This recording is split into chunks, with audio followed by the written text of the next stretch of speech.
Welcome back, everyone. Thank you for tuning in to another episode of College Football with Sam. Today, we have special guest and really a friend of the show, and I would even consider a friend of mine, Juck on Bucks, here with us. His channel just recently hit, is it 16,000 now? I know you were at 15,000 a bit ago, but I think we're right in between 15 and 16, Sam. absolutely fantastic. Yeah, he runs a really admirable operation. I think every day or at least every weekday, about a 30, 45-minute segments released in the morning, and then he talks about any other news that he thinks is relevant. It's pretty awesome. So check out his show. It's just Juck on Bucks. You can search it up. It's the first thing that comes up on YouTube. And then I think just Juck on Twitter. You'll see a picture of him with the Heisman Trophy. And follow those channels. Hit the notification bells there. And also, if you haven't already for my channel, hit the subscribe button, like the video, and follow what we're talking about and react to it in the comments section. Because one of the best things about YouTube is I get to reply to your comments. And even if Juck wants to, on my own channel, he can navigate over here and reply to your own comments. So do those things.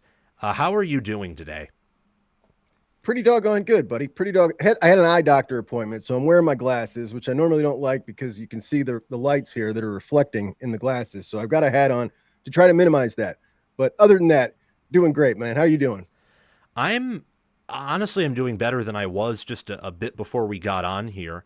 I'm also coincidentally wearing glasses, but for blocking out the blue light from my computer and from, that screen. That's a really good hat that you have on. I My don't know. daughter-in-law got me this, Sam. Isn't she a peach? Yeah, that's a really nice hat. Thanks. That's I really have always thought that the Ohio State logo shouldn't just be like a block O, but that it should try to include a Buckeye leaf or element into it. I don't like the whole modern simplified logos. I like some aspects of them, but I think they should also combine like the mascot that they have into them. It makes them more interesting. It's an interesting topic. In fact, I just 2 weeks ago went through all of this. I went through and did a lot of polls with Ohio State fans, all the different logos we've had throughout the years. Do you like this one or that one? And the consensus that most Buckeye fans like is the block O with the Buckeye leaf down in the bottom right hand corner, as proposed to the old style, which is more of a skinny block O, and it's got the Buckeye leaf at the top, kind of spreading out all over it. But I'm with you. I don't like the block O that spells out Ohio State. I think of all of them, that's the worst one, and that's the one that's the primary logo. Yeah, the Michigan M, especially the yellow one, I don't like. I don't know if you guys have noticed, but whenever I typically use the Michigan logo, I inverse it, so it's just blue with the yellow outline. It's the one ESPN uses now. I like that more. I think that Michigan's primary color ought to be blue instead of maize. It also plays into the game more because blue and scarlet, a variant of red, are much more opposites than maize and scarlet. Like that's just it So, doesn't give the feel of opposite. you're absolutely right. That primary color is blue. And one of the things I love about the Michigan uniform is they get to use the blue jersey and they use the maize for the numbers, which instead of white. And that's, pretty unique. Not most schools don't do that. USC is another one that does that. They use the gold on top of their cardinal, which looks really good. And I just did my top 14 favorite uniforms. And in there, of course, is USC and UCLA, who play their game color on color, which I love. Both those uniforms, they play it color on color. If I was the AD at Ohio State and you were the AD at Michigan, like we'd be doing color on color for the Oh, game. absolutely. I don't know why. I don't know why they don't.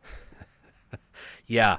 For all of you, those of you who are confused as to what we're talking about or whatever, any of Juck's videos on this that he mentioned will be linked in the I forget if it's top right or top left corner of the screen, but as you guys are going through this video, they'll be linked for any of his videos that he references. It's just something quick and easy that I can do, and I'll do that for any of my content if I happen to bring it up here. I tried that once last week, Sam. I told everybody, I think I figured it out, guys. The video I'm referencing you can find right here. And I pointed my finger, and then I went and I did it. And then it came out, and they all said in the comments, it wasn't there, Juck. Yeah, of course not. Yeah, it can get confusing sometimes. Yeah. I haven't done a back channel referencing to one of my past videos in so long because it's easy to forget, and I don't think Hmm. a lot of people click on it. But maybe I'm wrong there. I'm going to try and do it here with your stuff and maybe some of mine. But man, that was fun talking about just uniforms for a minute. And speaking of Michigan, but not necessarily their uniforms, rather who will be in them. Um, we talked before the show about some things that we wanted to discuss, and you and I agree on something, and that something is it's Bryce Underwood and how we both are, I guess, high on him. I don't know if we're equally high on him, but I really like who he is and what he brings to the table. Sorry for any of you viewing who are seeing like the screen move at the bottom. I had to change some of the show stuff, but I think it'll work. What do you see in him and what he brings to the table at Michigan as a true freshman, not just potential wise? We can talk about that later. Yeah, and a young true freshman at that. And I guess I'll start there, like just character wise, personality wise. You can have some of these guys that get all that hype thrown on them, and then of course you had the very public the contract with a large sum of money that everybody knows. You could see a couple things, man. You could see a dude's ego just swell up, and you haven't seen that from him. I mean, he's a very confident guy, but it doesn't come across as cocky or off-putting. I think he's got the right type of personality that both the fan could grab onto of the program and his teammates. I really think that they're gravitating towards him. He's just he's a big personality, but he's likable. He's jovial. All that stuff. It's just kind of mature beyond his years to me. And when you talk about, obviously, like, I want to hate him, right? I'm an Ohio State fan, but I just don't. I find him to be a pretty likable kid. And on top of that, the skills are ridiculous, Sam. He's just, honestly, they've been comparing him to Vince Young for years, and it sounds almost sacrilege, in football to compare anyone to Vince Young because he's just such a one of a kind player. But man, it's pretty uncanny when you look at a lot of the gifts he's got. It's very, very similar. And the arm strength, he throws the ball on a frozen rope.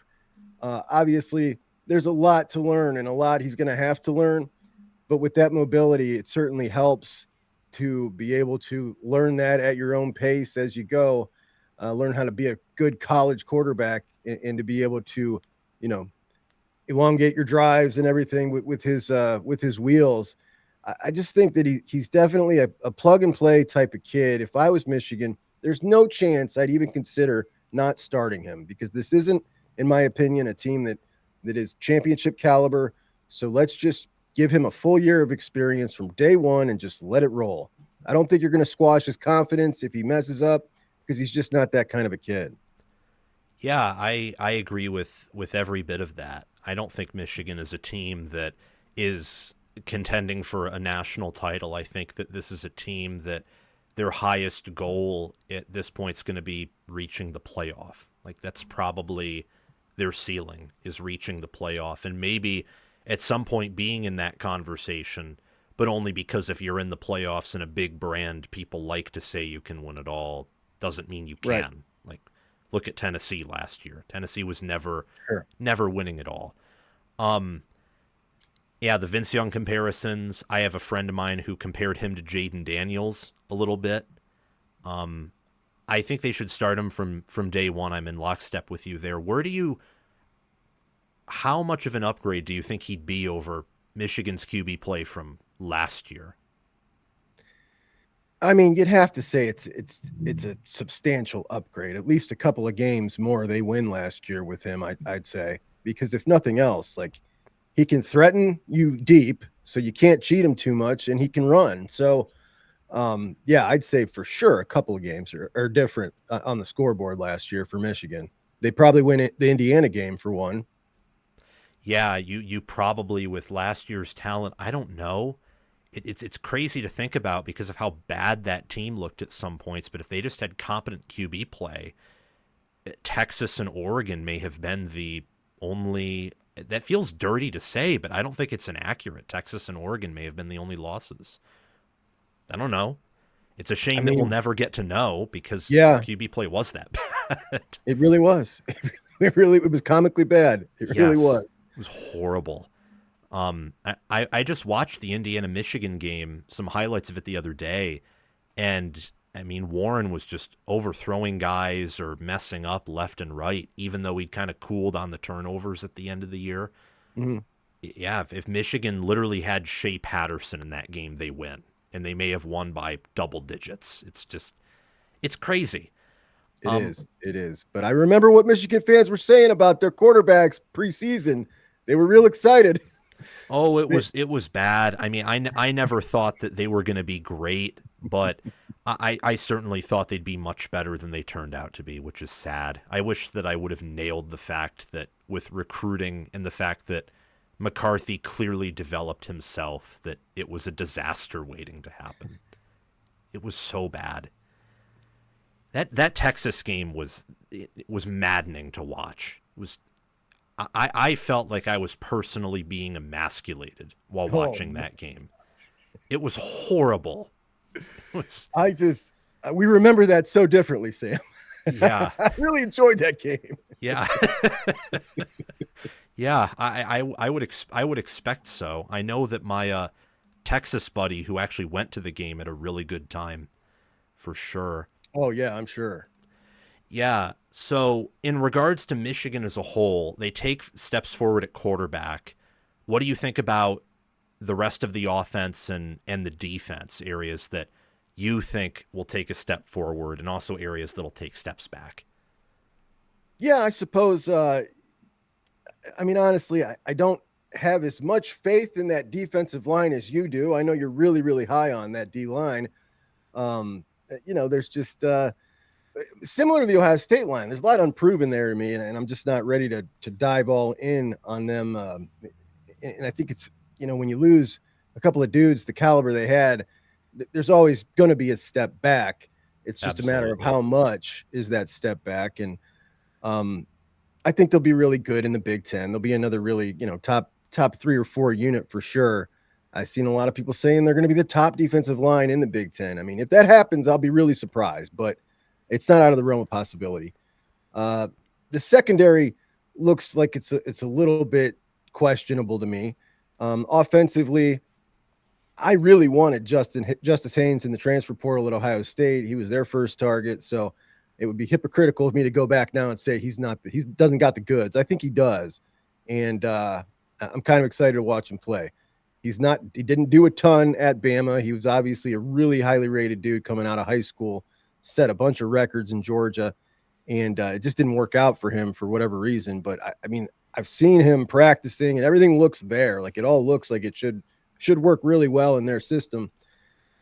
Receiver wise, I'm just forever puzzled as to how they can't seem to bring in some decent wide receivers up there. But Donovan McCulley does look to be, a pretty solid addition. Morgan is not. He's a bum. That dude's he's got a big mouth and he's a bum. So Andrew Marsh, the freshman they brought in, I really like him. I don't know how things are progressing with him with them, but if he sees the field quickly, I think the sooner the better for him, because that's a dude that Brian Hartline was after for a little while Oh, last wow. cycle. So yeah, that's saying something there. Yeah. Hartline's hit rate on recruits is almost unheard of. So when he's Yeah. going after someone, you kind of get the intuition that, yeah, he's going to be good. I have no faith in Michigan's wide receiver room. I think it's going to be worse than what Penn State's was last year. And maybe by Really? yeah. Oh, yeah. I don't think Wow. anyone in that room is as good as Wallace outside of maybe McCulley. And then, I mean, I don't think that anyone else is as good as Amari Evans. Like, maybe I'm wrong, but if Michigan made the playoffs and played like a elite defense, I think it'd look a lot like that Orange Bowl game, where your only hope is to run the ball and your QB to play so well that he can compensate for the issues at receiver. Yeah. So all in all, the schedule sets up pretty nicely for them, I think. I think they Yeah. got a pretty good draw. What do you think of the big games like Ohio State at home and then the road games against Oklahoma, Nebraska, USC, Michigan State? Like I think that those are the 5 I'm games. so Yeah, I'm so excited for that Oklahoma game. It's going to tell us so much about both those teams, which have so many question marks for both of them, right? Oklahoma obviously bringing in Mateer is going to, get them better immediately. They got a crazy schedule this year, but that game for Oklahoma is so big just from public perception. Like, are they really a good team? Because so many people are going out. We're seeing them in top tens. It's a whole lot of, projection as to what they're going to be able to do, bringing in Mateer and his offensive coordinator from Washington State. But if Michigan goes in and beats them, like, I think that like everybody's all of a sudden like, whoa, we were way overvaluing them. And then Michigan becomes that darling that everybody's fallen in love with early. So I think it's going to be a really exciting one, whichever way it goes, as to the narratives of the season. And, you and I love to follow those narratives. And we're going to talk about a team that there's a couple of teams that there are some narratives on right now that we kind of disagree with today. But I'm really excited about that one. I would definitely favor Oklahoma in that game right now because it is so early and Bryce is so young, assuming that he is the guy that starts that game. It's a night The game Nebraska too. one, I'm so looking forward to the Nebraska game, right? Because like Nebraska, rule year 3, is this the year that he's going to beat, punch above his weight and start getting it done with Raiola, a little bit of experience under him now. They got some good receivers. Lost a couple of guys I really liked on defense, but we'll see how they rebound. I mean, I know you've been in on Nebraska recently. That game right there, again, going to tell us a ton about both programs early. USC, obviously I think we'll talk about them today, but they're an enigma, man. I don't know what we're going to see out of them this year. I know what I think they're building, but I'm really curious to see them this year. And then you got the Buckeyes game at the end. Look, I've said it and I'll continue to say it until Ohio State and Ryan Day specifically beat them, whether I think they're going to win or not. I'm not saying it publicly. I'm just not going to do it. They're going to have to show me now. You know what I mean? Because I've picked Ohio State to win that game the last 4 years, and they've let me down all 4. Last year, I think that Ryan Day you just looked at him, and it's like, this is clearly in his head at this point. And I'm of the opinion, and I was going into that game, into the national championship game, that if Ryan Day wins this national championship, it is going to do something for him mentally that's going to get him over the hurdle in the game. And, I still believe that, but I've got to see it. Because when we look at Day, listen to him talk, like he just seems like a different guy now. He really does. And he said, it's not me that's different. It's you guys that view me different now that I'm a national champion. I don't think he's right. I think there's some of that, but he just sounds different. And it's like this burden has been lifted off his shoulders. And now he's playing with house money. You know what I mean? And I think we'll see something different in the game. So, but I'm not going to say it publicly. I'm not going to pick the Buckeyes until they do it, because I just can't do it again. I can't get trolled like that again. Yeah. I mean, I've been 1-3 in my picks with the game because I've picked Ohio State to win 3 of the past 4 times. And yeah, I only picked them to lose in 23 when I thought it was finally Michigan was the better team, neutral field. Nailed it. Yeah, it's the only year I did. Last year I picked Michigan to lose by I think 30 points or very close to that, and no, not at all. I mean, honestly, anybody who didn't pick them to lose by a lot last year was just wishful thinking, right? Yes, exactly. It was crazy. Like I vividly remember large portions of that game and where I was in my room when watching it. It was insane. And I am also of the opinion that Day's probably changed a little bit, mostly in terms of stress. But I also agree with what he said about how it's just people viewing him differently. I mean, I was one of those people who, after the game, didn't think it made a lot of logistical sense to fire him with just how much he won. I just think he just finally did it. Like in 22, he didn't. The other years, he didn't. And then this year he did because of things he got better at and circumstances surrounding him being in more of his favor. But maybe I'm wrong. I don't know. It'll be interesting to see what happens this year It after really will winning it be. all. It really will be. I was getting text messages in the fourth quarter of that Michigan game, and Buckeye fans saying, all right, I just want them to lose now because I want them gone." And to go from that period to where we're at today is pretty wild. Yes, my opinion is the truth somewhere in the middle. That Always is, right? the opinion of him after Michigan and then the opinion of him after the Natty, like take the average, maybe put it more towards the Natty because he is more of a winner than a loser, and that's like who he actually is. Speaking of a guy though whose public perception also changed wildly, what happened to Oregon, where they went from people talking about him going 16-0, and now I haven't heard anyone really talk about them much outside of making fun of their recruiting. I totally agree with you, Sam. It seems like all of a sudden, you got these darlings out there, right? People talking about Texas. They're everybody's darling right now. Georgia always in that conversation. Alabama now getting a ton of love from everybody. And Oregon in that Penn State, guys like you and I talking about Penn State, I don't think they're getting the appropriate amount of appreciation around the country. But Oregon is somehow being left out of this conversation. And when I look at those other programs and try to figure out why that is, I think it's got a lot to do with that game last year in the Rose Bowl.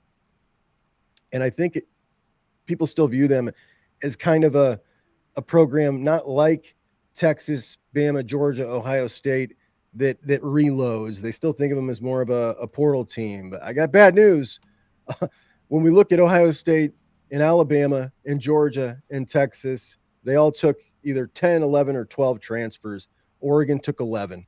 And of the 11 that Oregon took, they're the only ones ranked in the top 5. Those other 4 schools I just mentioned are ranked in the 20s. So they're now at the point in their roster construction where they're just doing exactly what Georgia and Ohio State are, just going and filling a hole here and a hole there.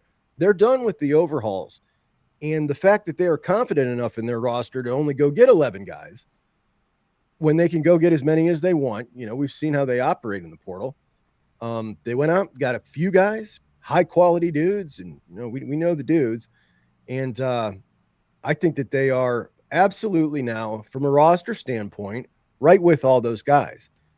Then you look at quarterbacks. They're bringing in a new quarterback. So is everybody else. Everybody. All of them.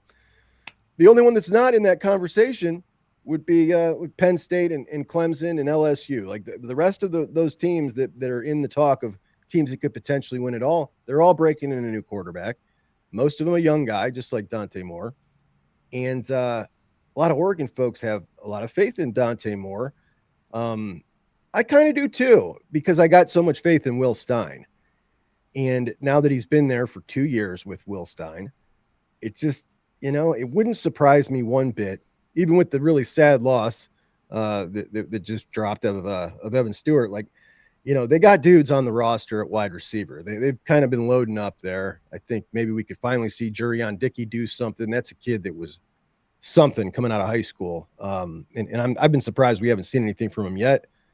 But they got dudes everywhere. Mekhi Hughes is an awesome running back. Getting him was a sneaky, excellent move in the portal. Yeah. Obviously, Dylan Thieneman at safety. That dude's a beast. I was so disappointed the Buckeyes didn't get him. But they retooled the offensive line. They got a studly defensive line. Like, they got it all. I don't know why. I don't get it.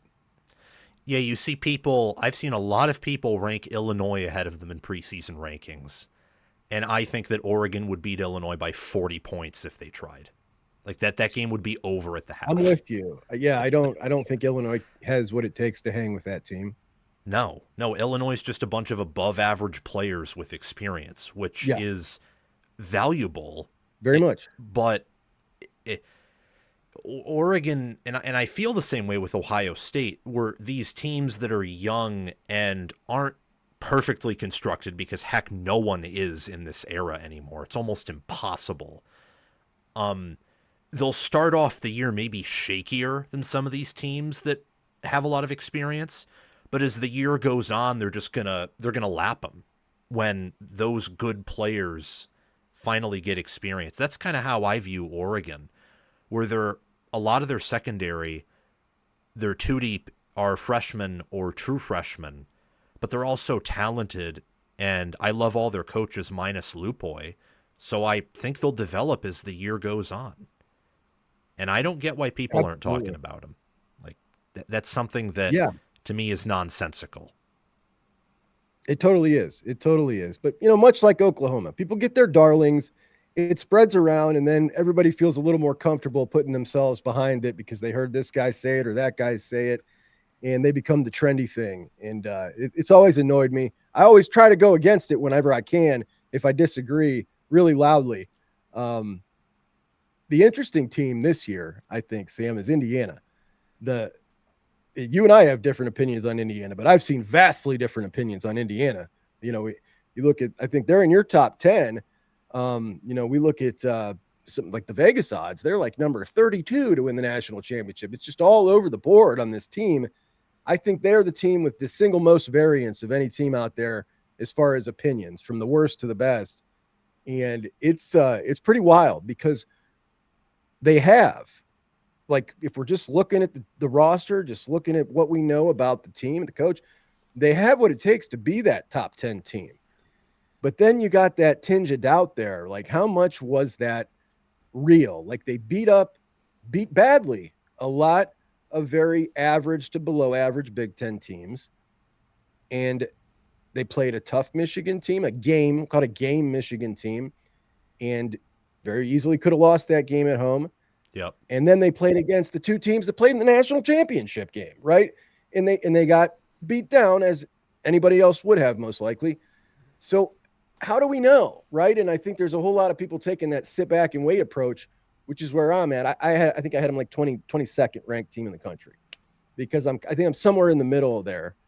But would it surprise, how much, let's put it this way, how much would it surprise you if they lost to Illinois in Iowa? Let's say that. Like, if they lost to Illinois and Iowa. Oh, to both, that would shock me. I mean, What if they just lost to one? one, it wouldn't entirely, but I'd be disappointed.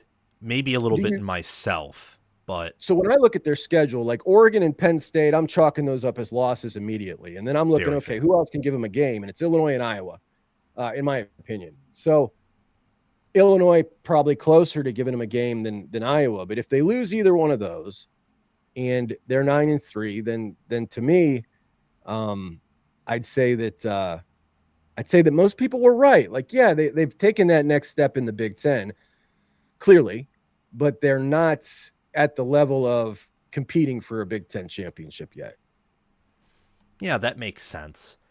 I think that I think that there's a lot of value in viewing Indiana as a team, like just based on odds, who could make it to the CFP, or, and this is a bolder opinion I have that will be unveiled in my Big Ten predictions, because they catch Oregon a little early. If Indiana plays to their ceiling and Oregon is a slow start like they did last year, I think there's value in viewing Indiana as a team who probably won't win the Big Ten, certainly not win it all, but who could get to Indy if they just play their cards right again and Oregon or Penn State happen to wet the bed. That would be something. I'll be honest. Indiana has made a fan like me, right, who's 45 years old, really have some strange feelings, right? Because this is the team that's been the doormat of the Big Ten all my life. And trying to take them that seriously and have them in the conversation of, all right, they're a preseason top 10 is much different than last year, where it just snuck up on you. All right, this is a one hit wonder type of deal. And then they retain a lot of their great players and they bring in a better quarterback. And you're looking at this like, is this really that kind of, and I think that there might be some of that with the people who are reluctant to rank them higher, Sam. Maybe it's younger people like you who don't have such a hard time with it. Oh, no. I think a lot of younger people just go off of what has been. I mean, think about how Georgia lost 3 games last year and almost went 8-4. Think about Alabama going 9-3. Think about if Ohio State surrenders a touchdown to Nebraska in the red zone instead of having another awesome 4th and goal stop. They go 9-3. Like, this is an entirely different era where I would say record, and this is where I give credit to the strength of schedule obsessed people. Record might be almost more meaningless now than it ever has been at determining how good of a team you are in instances. Because Georgia plays one of the toughest schedules known to mankind last year. It's crazy. Yeah. And it's no coincidence they look like cheeks at the end of the year because their roster's broken. Mm-hmm. Like, it's broken. Their players are suffering injuries left and right because they're playing all these physical teams. And Indiana just gets to, run an RPO heavy offense and kill teams with equivalent talent because the teams they face all had equivalent talent and far worse, far inferior coaching to them except for Ohio State. So I don't know. I mean, I'm very bullish on Indiana. If I'm wrong, I'm wrong. That's just an area where I'm going against chalk. I think, no. In my mind, this has all the markings of actually being a better Indiana team than last year, which is bold. For sure. Yeah. I love to pick one and go against the grain too. I unfortunately, I don't really have a horse this year that my opinion is wildly different than anybody else's. Well, then let's check that out. Maybe you'll change your mind with the Big Ten win totals. That's what's up next. Maybe. Okay, so let me read these off to you. And this is thanks to the Big Ten Huddle, whose podcast I've been on before. Me too. Yeah, I love them over there. Yeah, making really awesome graphics. He does a really good job. Illinois, 7.5. That's their preseason win total. What do you think? Wow, that seems like easy money, Sam. Like, just looking at their tough games, they've got Indiana, USC, Ohio State, and at Washington. Those to me are the tough games, and they can lose them all, and they're 8-4. So interesting. Yeah, I would definitely go over there. I'm laughing because I'm picking the under. You'll see when I release Big Ten predictions video. Yeah. Hold on, Sam. All right, so then you see them clearly losing all 4 of those. You're saying you think they lose at Duke. I guess that could be a game. No, it's someone else. It might be at Duke if I look at that again. What are their tough games? So they got out of conference, they got Western Illinois, Duke, and Western Michigan. Now, Duke will definitely be their toughest out of conference. They're at Duke. In conference, they've got Indiana and USC to start. Pretty tough. Then they got Purdue, then Ohio State, then at Washington.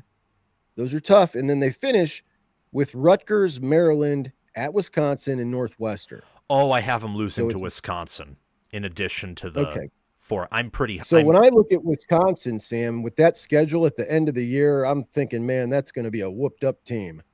Yeah, that's one. That's one where I'm also against chalk, is the consensus of Wisconsin. But maybe that's because I'm biased toward Fickle, and I don't really try to correct it all that much. But how are you feeling about Wisconsin? So Wisconsin's preseason win total is 5.5. I kind of like them to go bowling because I think that they're good enough to beat most of the teams at a similar or inferior talent level. I don't think they'll beat any of the, Oregon, Ohio State, Alabama, Michigan. If they hosted Michigan, that would be a total, probably maybe even an upset pick from me. But them traveling to Michigan when Michigan gets a bye makes it totally different. And then they have Minnesota on the road, but Minnesota's a complete unknown at offense outside of running back. It's interesting. They got Illinois, which you're picking them to beat Illinois. Yeah, they could go 3-9, or they could go 6-6 and be a top 20 6-6 team who just loses a bunch of close games. So since you're bullish on Fickle, this is a good question for you. So I'm of the opinion, when I look at last year, that heading into the season, Florida with Billy Napier, who it was like, all right, this dude's going to have to show it. But we're looking at that schedule heading into last year going, okay, that's not going to happen. He's not going to have a good year against this schedule. Is this schedule so difficult that it's actually going to give him a pass? Like it's a lucky schedule because it doesn't matter how bad he does.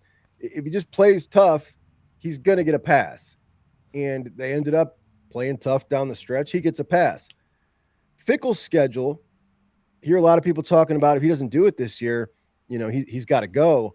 It's year 3. And I'm looking at the schedule going like, man, this might be so tough that they give him a pass because, and for those of you that haven't seen it, Alabama, Michigan, Iowa, Ohio State, Oregon, Washington, Indiana, Illinois, and Minnesota, who's probably, been underrated for a couple of years now, is a difficult game. They've been a tough out. That's just a nightmare. Yeah. I mean, from my perspective, if they go 8-4, he should win Coach of the Year because I have them playing 5 top 10 teams. So that means he gets, from my preseason view, 1 top 10 win.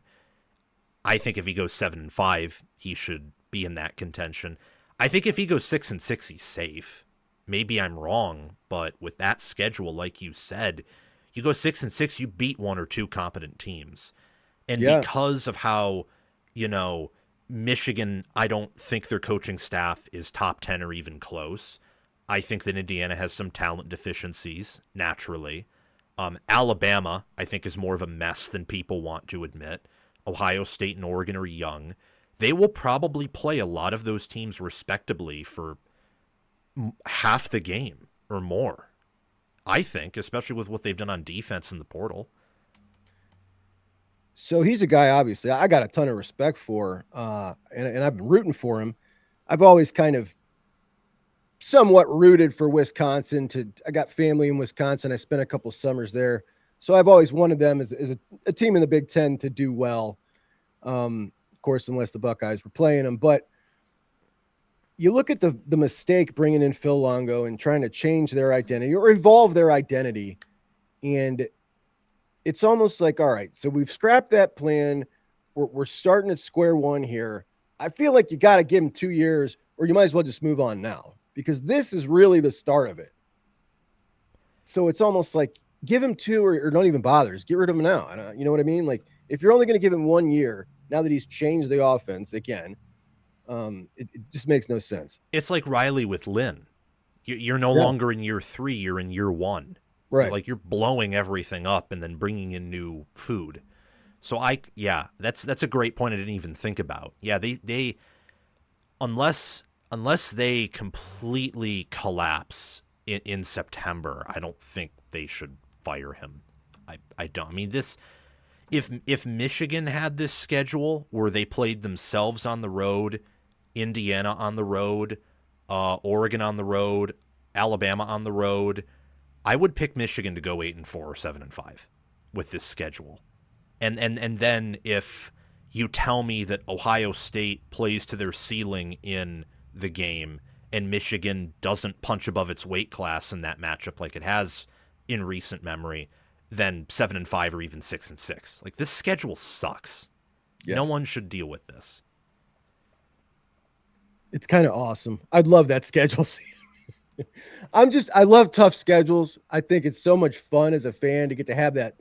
This is a game that amps you up every single week. And that's why when we get to the playoff talk, we'll talk more about that. That's just kind of my general philosophy as a fan. Like, I hate the fact that we are even in a discussion that teams who have 3 cream puffs might want an extra one. They might want a 4th one. It's like, what are we doing? Why are we playing? Why do you love football? Do you love football to get excited for your team to go watch a fun game? Or is it just all about the postseason and the standings? And like, I'm more of a, like, I just love the regular season more than the postseason. I always have. And it's just the people who are just singularly focused with that as the goal, I don't think they get to enjoy it as much. I would agree with that straight up. I mean, I would hate the end result of Michigan playing that schedule because, again, 7-5. Mm-hmm. But it would be awesome to watch all these tough games. And then if Michigan, like let's say Underwood goes out and he is Vince Young immediately as a true freshman, then maybe Michigan goes 10-2 and beats a ton of really good teams, and now you're really excited saying, yeah, this team's battle tested. Like, we can go in Mm-hmm. the playoffs and we can, kick some butt. Some teams that are also on this list here, really low win totals. I'll go through those really quickly. Maryland at 4.5, Northwestern at 3.5, Purdue at 3.5, UCLA at 4.5, and then Rutgers and Michigan State are at 5.5. Same win total as Wisconsin. Any of those stick out to you? So Maryland was 4.5, you say? Yeah. FAU, Northern Illinois, and Towson is how they start. They're at Wisconsin. They got Washington at home, Nebraska at home, at UCLA. That could be a fourth right there. Then they got Indiana and Rutgers, Illinois, Michigan, Michigan State. That one stands out as an over for me. I think Maryland goes over that number. Yeah, I feel that pretty confidently. I mean, they're not world beaters, but they're not, they're a tough out. Yeah. Yeah, I'm curious to see what Loxley does. I mean, Maryland and, well, not Maryland, Indiana and Texas poached some of their better players in the portal, and they lost a lot. So this is going to be probably Loxley's most important year coaching wise, because I just don't know where the proven talent is outside of some pieces at DB and wide receiver. But they could, I mean, they have the schedule to go over. If they don't, I think he should be canned if they don't go bowling. I agree. It seems like it's gone on too long already to me. Yeah, But then I look at, he's got the number one defensive end recruit in the country right now, which is just wild. Oh, well, he'll go to Penn State eventually. It'll be the exact same thing like with Chop Robinson. So looking at Michigan State, Sam, that's your old man's squad, right? We got Michigan, Western Michigan, Boston College, and Youngstown State. So they should start off 3-0. What was their number? Was that 5.5 as well? Yes, 5.5. Then they're at USC, at Nebraska, loss. Then they got UCLA. That's a fourth win to me. At Indiana, Michigan, Minnesota, Penn State, Iowa, and Maryland. Yeah, I think Maryland is more likely to hit that over than Michigan State, but I still think Michigan State's a better team. Yeah, that shows how unbalanced the schedules are. Michigan State's one of my favorite teams this year to pick to punch above their weight class and probably beat one or maybe even two or three teams who are better than them roster-wise. I think that's a great pick for that. I really like their coaching staff. Yeah, I actually have it graded as a I don't know if I should even be saying this. I have it graded as like a top 10 staff nationally. I just think the roster was horrible last year. Yeah, it doesn't surprise me. It doesn't surprise me. I think there's a lot of quality coaches there.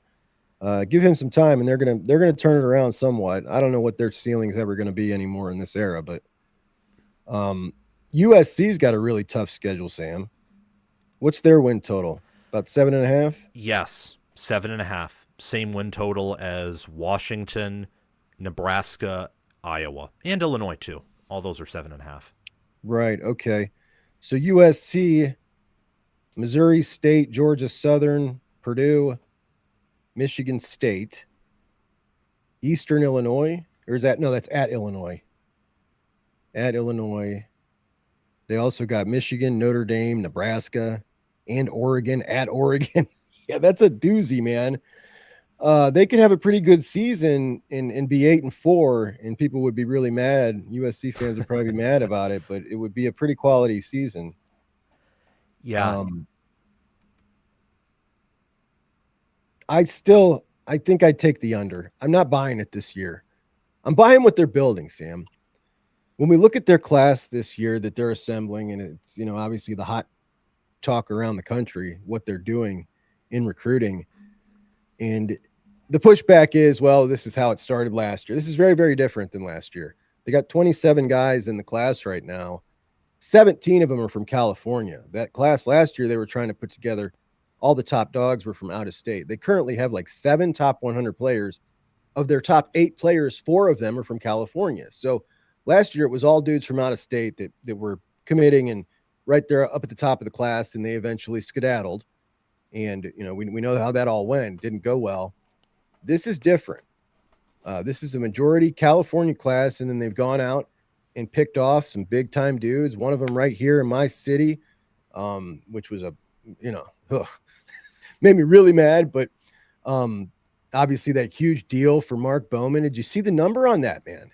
Wasn't it $7 million for 3 They're years? paying him Bryce Underwood money. 8 to 10 million is what their the USC beat writer for On3 reported.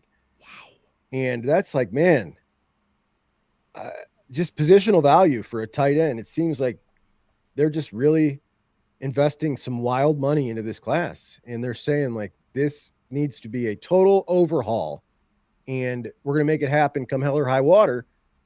And it looks like they're nailing it. It really does. So just some of the dudes in this class are just like dogs. There's also a lot of guys around that I think that they have been bringing in at the bottom half of that class, mid-range 3-star guys, but they're getting them strategically out of some schools that they want to have further relationships with in California that he has been ignoring. That he's been ignoring a lot of the historical pipelines to USC.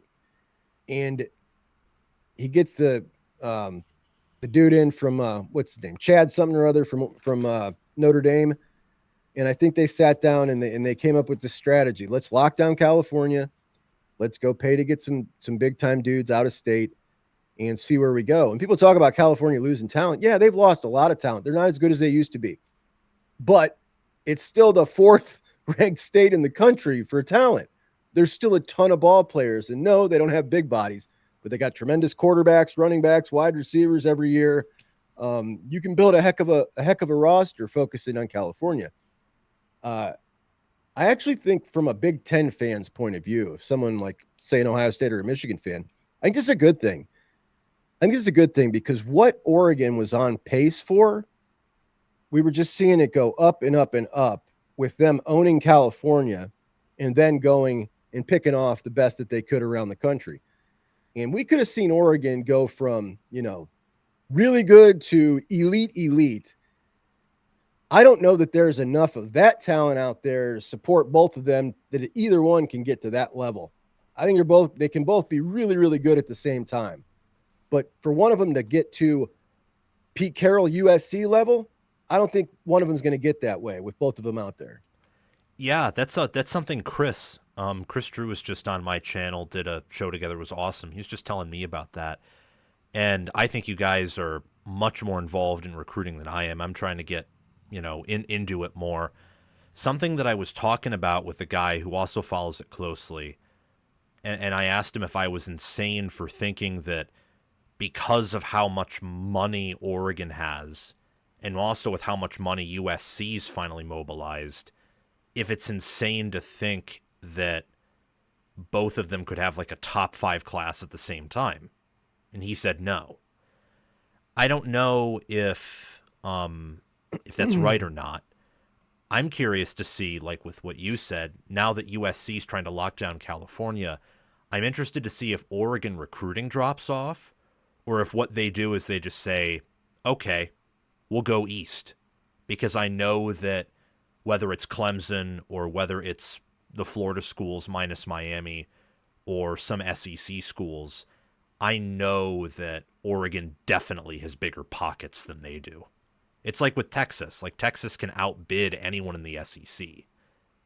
So it's an interesting conversation, but I think, Sam, what we're seeing, and this class is interesting right now, what's going on at Oregon. Just kind of snooping around their message boards and stuff. Like, they're in a bit of a panic. A lot of the Oregon fans are thinking, is something wrong with the money right now? Is something going on here? And it is kind of strange because even though you can look back at last year at this particular time and no, they didn't have a lot of recruits in the class committed at this time last year, but the momentum and the dudes they were in on, like, it all felt very different. It felt like the storm was coming and it was going to be a top 5 class. This one doesn't feel that way, even though they still are in on, Emmanuel Iheanacho and some other big time dudes. It just, the momentum does not feel that way. And some people are saying, is it the money? Like, is something different? So could be. But I will say this, regardless of how deep your pockets are, for every one top tier dude they bring in, it takes them getting in and effort and like, tons of effort compared to the minimal effort they had to spend to go get a kid from Modern Day or Don Bosco. That's fair. And they were stocked with talent. So it's just a ton of effort and money and resources to do what they do. If you were to say, California, we're only going to win 50% of the battles we used to win, it makes it a lot more challenging. Oh, I completely buy that. Yeah, we'll have to see. I've seen the message board posts on Twitter about how they're panicking about the class. I don't know what to think about it. I mean, part of me thinks it's totally tied back to the Rose Bowl, and ever since then, like, cabin pressure, or at least the illusion of cabin pressure, is just it's gone. Mm-hmm. But there's also a fact that, like, yeah, USC's finally taking care of California, and maybe there is something with the money, or I don't know. Oregon's just very quiet overall, and in a way that I can't judge whether it's good or bad. Like, even from a team perspective, they could go 11-1 or 12-0 again, but I also think they could go 9-3 with some of the youth and holes they have, possibly. So, if they did that, Sam, off the heels of that Rose Bowl, I think that Rose Bowl was very damaging in a lot of ways to the psyche of a lot of people around there, man. And I was just thinking, what if the money was kind of cut off somewhat, right? What if it was? What if they looked at this and said, man, here we are investing all this money, thinking we're there. We're 13-0, we're the number one seed, and then you just get smacked like that. And it's like, look how far away we really are still after all this money invested. I don't know. It could do a number on you when that happens. Oh yeah. Yeah. I mean, when you lose that way, like, you should have a drastic response because that was bad. That was very bad. Any other win totals? I know that Michigan and Indiana are 8.5, but we've already talked about Nebraska, Sam? What's your take on them? So they're 7.5. They've got Cincinnati, Akron, and Houston Christian to start. So terrible out of conference. No surprise there with Matt Rule. That's the way he wants it. They got Michigan, Michigan State, Maryland, Minnesota, Northwestern, USC, UCLA, Penn State, Iowa. So tough games. We're looking at USC, Penn State, and Michigan. Yeah. 7.5. I'd take the over on that one. Yeah, I think flexibility to lose all three of those. They can lose one more, maybe Iowa or Minnesota, and you still cash. Yeah, I think that the over should happen. The over is probably more likely than the under. I don't know which one I'm picking still, but, like, looking at the talent roster and all those things, they should go over. I just, looking at some of the holes they still have and other things, there's a shot that they could underperform. I don't know. My thought is that there's still a year certain things overall. Washington's an interesting one, Sam. So Washington at 7.5.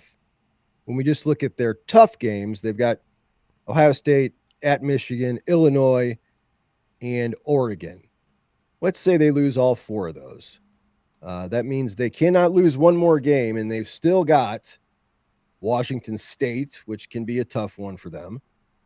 They've got Maryland, Rutgers, Wisconsin, at UCLA.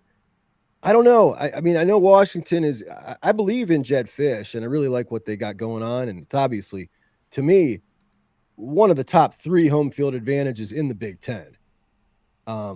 But I might take the under on that. Yeah, that's what I'm picking. I think that DeMond Williams Jr. is a good QB with a high ceiling, but at the end of the day, what else do they have around them? I mean, their lines of scrimmage Yeah. weren't good. They have a first-year defensive coordinator. They also lost their OC. There's a lot to replace, and they don't have the Devon talent. Williams Jr. That's one of the names. Like, okay, this is a guy that is now becoming so hyped and so talked about it that it's kind of jumped the shark for me. Like, it's gone a little overboard here. We've not seen nearly enough to make this guy like this outsized legend that is growing around Devon Williams Jr. Exactly. Yeah, like he only started a few games at the end of last year. I'm totally with you there. And then Ohio State, Oregon, Penn State, all at 10.5. The only one I'm confidently saying is going over that number just because with modern schedules, that's even a big number. I mean, you used to see 11.5. Yeah. You don't see that anymore. 10.5 is Nope. the new 11.5. Only team I'm thinking is going to go over that number is Penn State. I think Penn State goes 11-1 or 12-0. So you think Penn State handles Oregon in the whiteout? I agree. And Indiana would be, aside from Ohio State, their next toughest game. And I'm with you. I think Penn State wins 11 games. Yeah, I'd agree with that. And I wouldn't bet that with Ohio State. Um, Yeah. at Washington kind of scares me as a Buckeye Really? fan. Like, well, you start off with Texas, depending what happens there.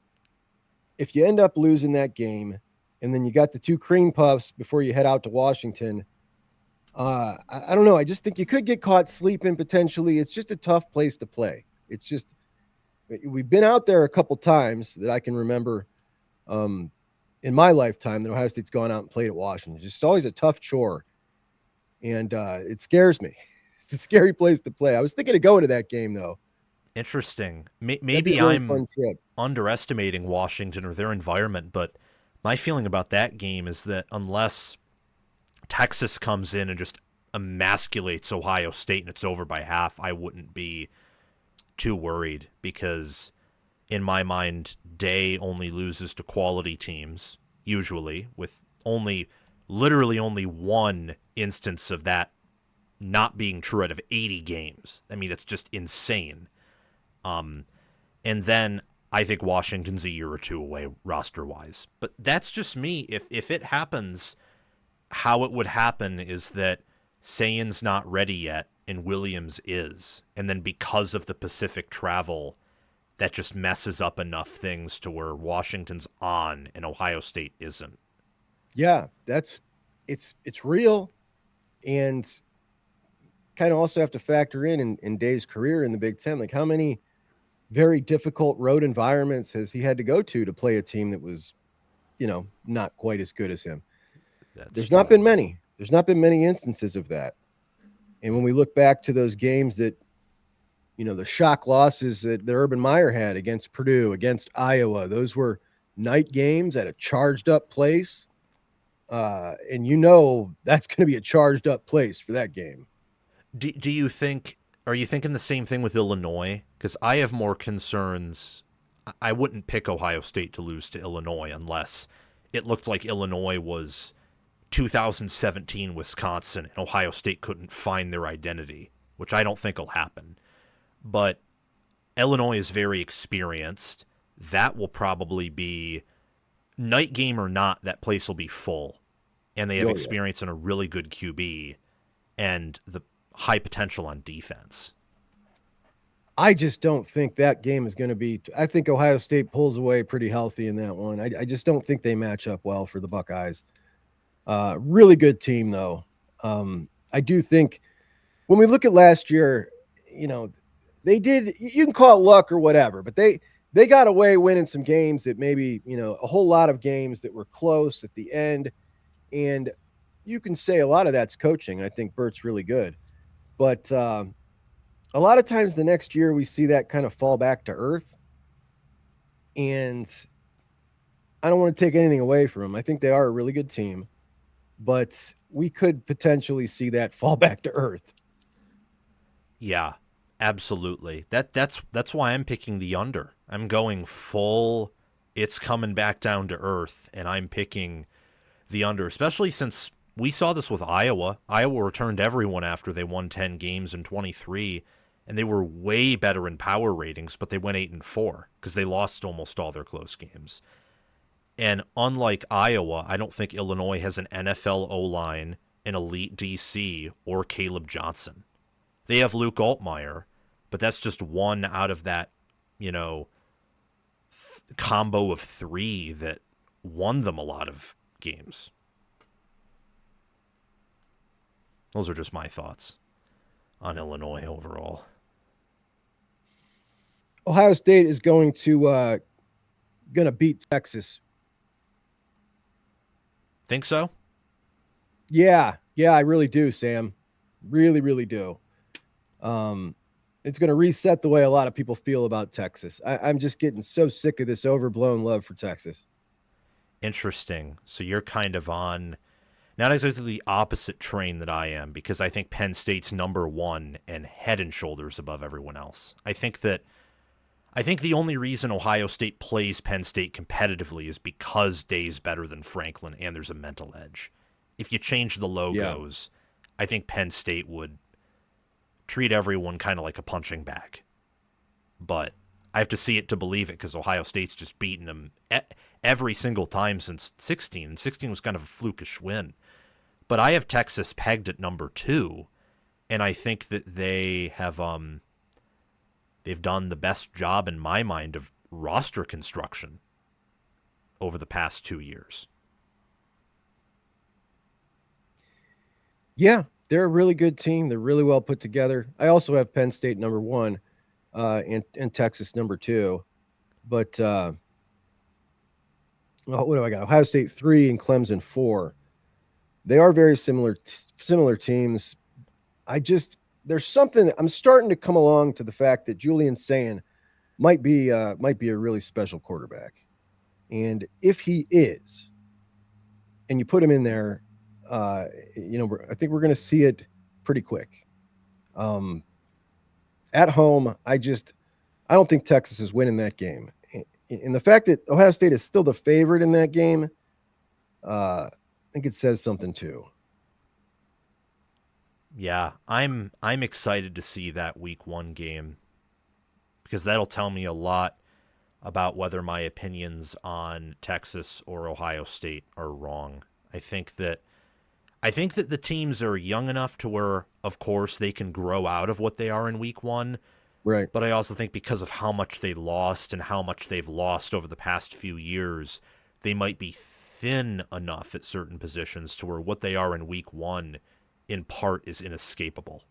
Where, you improve in September, October, and then because injuries happen to everyone, if you suffer a critical injury in your Texas, well, maybe that kind of just puts a harsh cork in the wine bottle, and you just can't go any higher than that.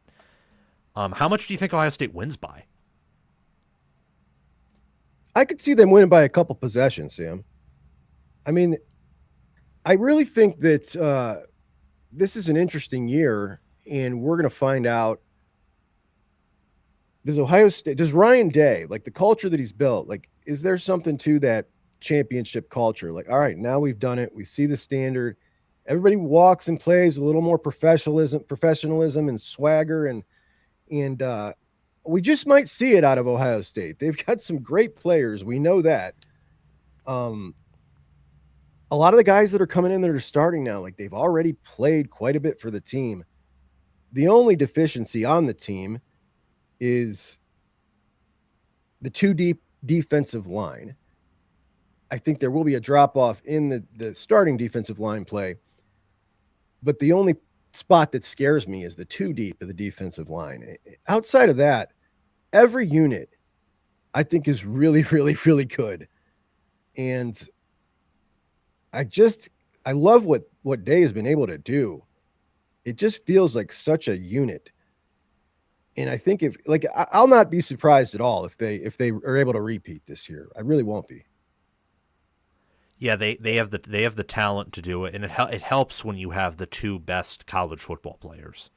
Like, it's really, really helpful to win a close game or to make up for certain aspects on the team, and there isn't a lot to make up for either. Like, I think Ohio State will be better at linebacker this year than they were last year. I think that I they agree. will be better at tight end, obviously. I Yeah, think that quarterback has a chance to be better based on talent alone. I think receiver will be better than last year.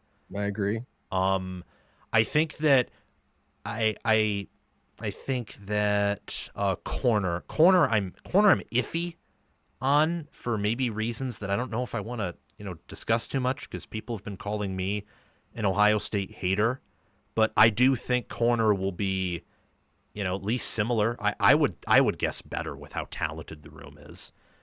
Um, An Safety. Ohio State hater, don't listen to that, Sam. That's only because they know you're a Michigan fan. You're about as fair as you could be.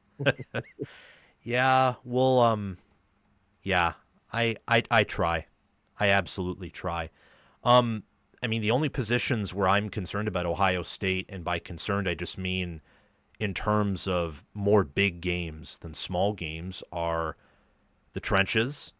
I'm willing. I will admit if I'm wrong about the O line, but I think that the recruiting that happened there and development was good in some areas but bad in others. I think that'll take probably a year for Bowen to get over. And then two deep D line, which is where I agree with you. I actually like the starters quite a bit, but you have to rotate. You have to rotate on D line and on the front, not just to be an elite team, but to even win titles. I mean, think of Ohio State last year.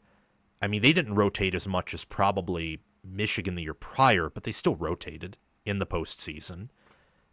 And then Texas last year rotated a bunch. And if they just beat Ohio State, they would have won it all. Like, that was the national title game, was the Cotton Bowl last year, Yeah. essentially.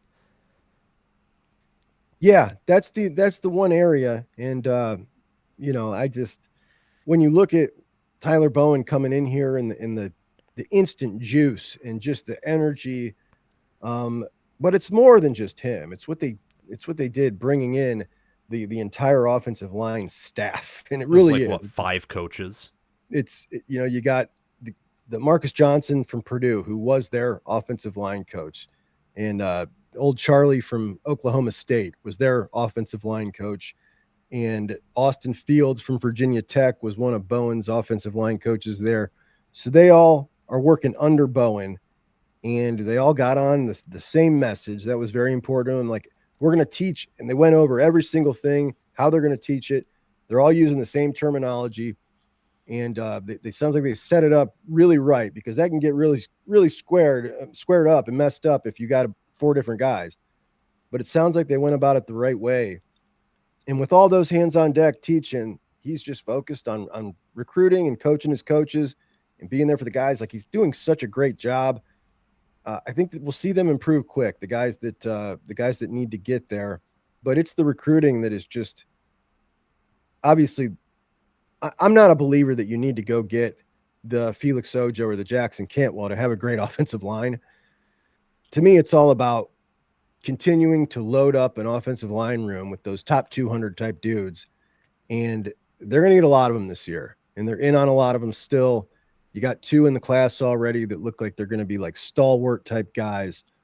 It's just so much different than it was. I'm so happy, but I got to look at Day watching this happen and look at the defensive line and think like, man, we could do that over there too.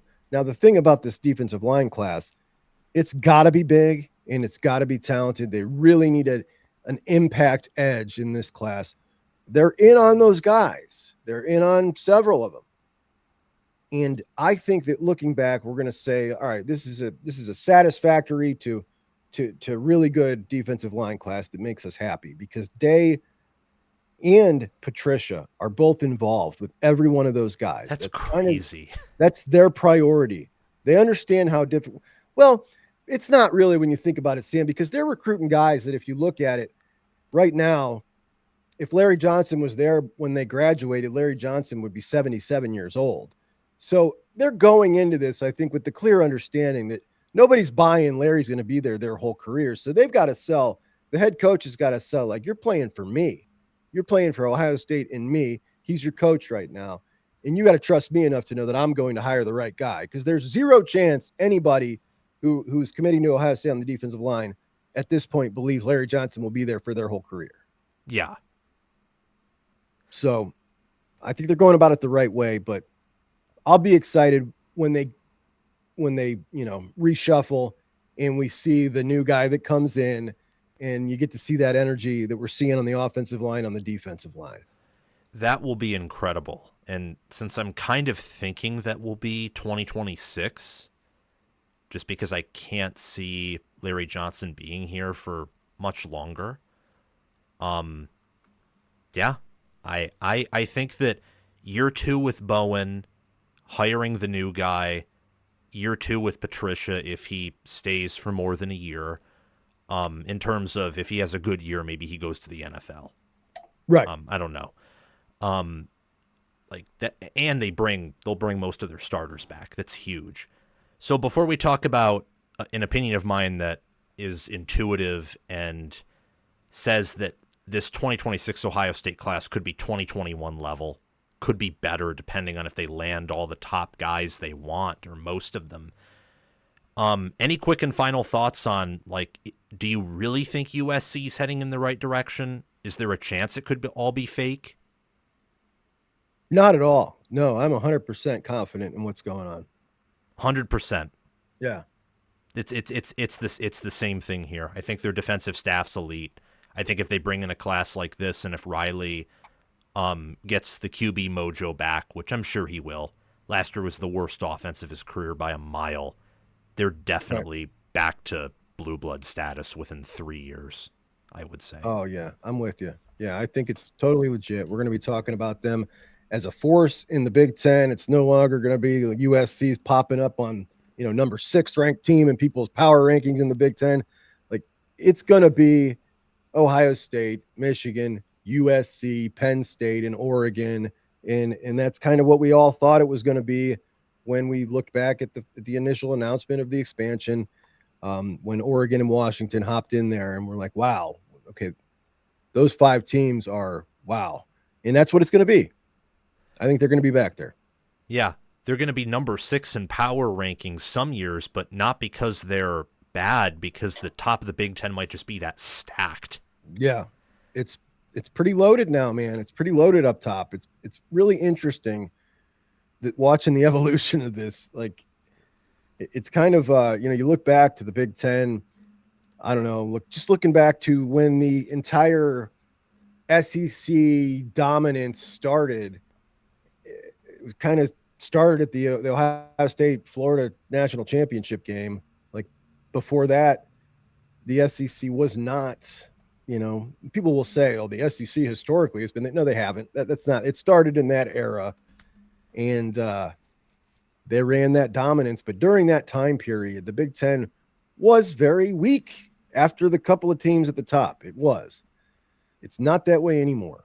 And when we're seeing teams like Indiana and Illinois invest the money that they're investing now back in football, we're seeing Northwestern building a new stadium. Like, we're seeing the Big Ten teams invest, and that is how it starts. Like, you got to put the money forth to get it done. Nebraska's obviously investing heavily. Like, it's going to continue to trend the way it's been trending. Yes. The only SEC, and this could be because I'm a Big Ten guy, so naturally my bias will be towards the Big Ten Conference. But how I look at it, the Big Ten is Penn State, Ohio State, who right now is at the top, Oregon, USC. If Michigan's staff gets its act together, which I don't know if that'll happen, but if they do, they're up there. And then I need to see Nebraska formulate a recruiting identity, but that's a different video. I don't think the SEC has the caliber of top-end blue bloods the Big Ten does anymore.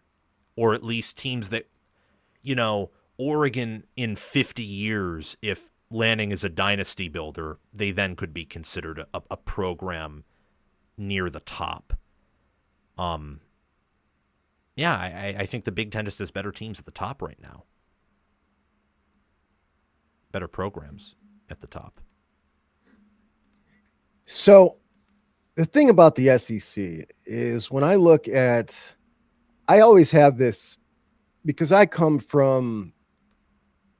I've been what we call a kind of a recruitnik for so long that when I look at that I almost have this natural bias towards teams that recruit really well, and it just has been hard for me to square. You know, I am from obviously Big Ten country, though I'm not biased towards the Big Ten because I've always had almost kind of a disdain for the rest of the Big Ten outside of, you know, Ohio State, Michigan, and Penn State, because for so long they didn't invest in football and they hurt our strength of schedule because they wouldn't. And that you look at their half-empty stadiums and it's just like, man, I want to play with people that care. You know what I mean? Exactly. And now they do. So that's great. And I like it. But when we look at recruiting and we just look at, you know, how many teams the SEC puts in the top 25, then we're seeing there's still. So let's put it this way. Somebody said the other day that Auburn was warm Minnesota, like no different than Minnesota, essentially, was what they were saying. Oh, that's a bunch of crap. Now, when I first heard that, I started laughing hysterically because like the talent that Auburn brings in and year out, absent the Brian Harsin era, like none of those kind of dudes ever, aside from Coy Parrish, walk into Wisconsin. It just does, or Minnesota. It doesn't happen. Like the type of dudes on that roster are totally different. But then I just decided, let me look this up, and I just kind of went through success and looking at all these variables that you do when you look at other teams, compare them to each other. It was pretty similar. And it kind of blew my mind. I was like, wow, like number of NFL players all time and that type of thing, like pretty similar. But to me, because I skew towards teams that I know collect a lot of talent, I just always think they're better. Even the only time they played was in 2020 and Minnesota won. I'm like, wow, that was pretty interesting. Maybe I've got some bias against teams, but even like when you say that right there, I look at LSU and Bama and Georgia, and I know that they're always going to be loaded with talent. And then you got Texas, of course, it's kind of still been hard for me to adjust that they're an SEC team now. Yeah. And Oklahoma, even though they've been down to start their tenure in the SEC, that's a program kind of like, you know, when you look at Ohio State, a team that's everybody would say like that's a team that's never had an extended period where they've been down. Oklahoma would be next on that list. Like they're right there with Ohio State as just steady historical, you know, competing for championships, you know, in every era. And I think they'll come back up too. So looking at that collection of teams right there, I think it's every bit the match for what the Big Ten has at the top. Yeah, I would say you beat my argument there, as long as the coaching follows, because they have better talent. So better talent plus similar coaching means you got the better team. I think the SEC's problem, recently has been the Big Ten found a coaching and developmental edge that the SEC just hasn't caught up to yet. Yeah. When we look at the staffs, I agree. I think that the Big Ten's got the elite coach. Even when you do that, when you run down the head coaches, like the SEC, they got a lot of name coaches, but not a lot of substance to it. No. Exactly. I mean, think of the last time the best SEC team and the best Big Ten team played, the last two instances. Ohio State had a much better head coach than Texas, better coordinators, better assistant coaches, the better quarterback, better skill position, and were comparable in a lot of other areas. I mean, Ohio State was the best overall team. They were better than Texas, talent-wise, happened to be, but it was pretty close. The coaching is what won Ohio State that game. You then look at the Michigan Rose Bowl in 23. Well, Saban, I even think at the end of his years, was way better than Harbaugh as a head coach, but Harbaugh had way better coordinators. And when you saw those teams line up against each other, Michigan looked like they had technique and strength and conditioning down, and Alabama looked like the only reason they were in the game is that Michigan was getting over the annual, Harbaugh, I guess Harbaugh hibernation, where every time they rest for long periods of time before a bowl game, they come out flat and Alabama was playing the best game possible. And yeah, it just coaching, I think the Big Ten has an edge there that the SEC doesn't have anymore. Yeah, no, I'd agree. Yeah, they've got to be taking a cold hard look at themselves. And when you here's the thing, this is why I cannot stand the kind of crusade that we saw Greg Sankey go on at the SEC meetings. Like of all times to try to sit there and pound the table that your 8-game schedule is so much more difficult than the Big Tens. This was not the time to do it, because not only now I'll admit that, yeah, for a lot of years in the past 20, the average SEC schedule, including just 8 conference games, was tougher than the average 9-game Big Ten schedule. It was.